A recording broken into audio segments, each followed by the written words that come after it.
Naiyanak na di makil, balog. Nag-asawa kin naganak, balog lata. Hello ako, it's me again, kabalog. Dahil nga, mima ko, may natanggap nga ako na message mula nga kay Ma'am Jelly. Birthday nga daw ng kanyang binata. Papunta nga sana kami, mima ko, sa nag-group 1 diyan. Upang nga sana mag-swimming, sabi ni Mami Kasurot at Mami Ligaya. Naudlot nga diyan, mima ko, dahil nga mas pinili ko ang lafang. Ay, charot lang. Dahil malayo-layo yun at talaga namang makulimlim, baka nga maabutan kami kako nga ng ulan. Bumalik nga kami sa Reyna Mercedes dahil nga nabalitaan din namin na may bancheto na rin. Oo. Si Kabalog tara lang magsaya sa fiesta, kasalan laging kasama.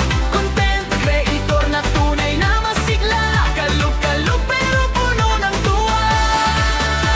Mima, si Kabalog walang kapaguran, sa pasyal at kwentuhan walang iwanan. Shout out kay Ma'am Jelly. Abay, kung hindi mo ako tinawag, hindi ko matitikman ang lechon ni Tonyo.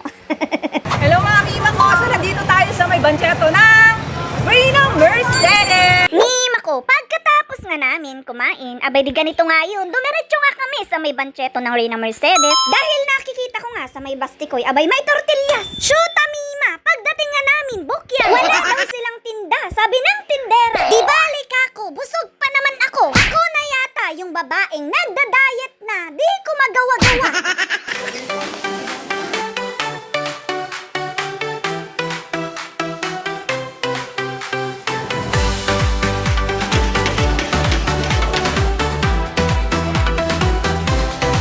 Si Kabalog laging handa sa galaan. Sinubukan ko nga, Mima, itong pusit na inihaw na nilalagyan nga ng napakadaming sibuyas. Madalas ko nga itong nakikita. Abay, kahit nga bata, napakagaling magsubo ng napakadaming sibuyas. Curious lang naman ako sa lasa. Shoota, Mima, nagalsem!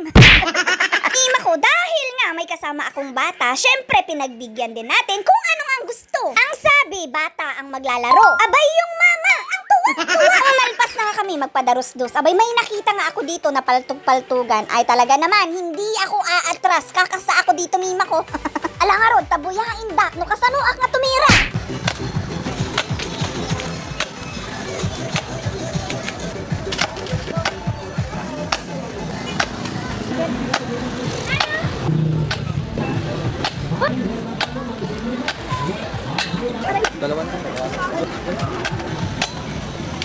Ganun nga ko, tumira, Mima ko. 50 shot ba naman? Walang palya. Kaya naman, nakuha natin ang Barbie ng aking anak. Kaya naman, tuwan-tuwa ang mami.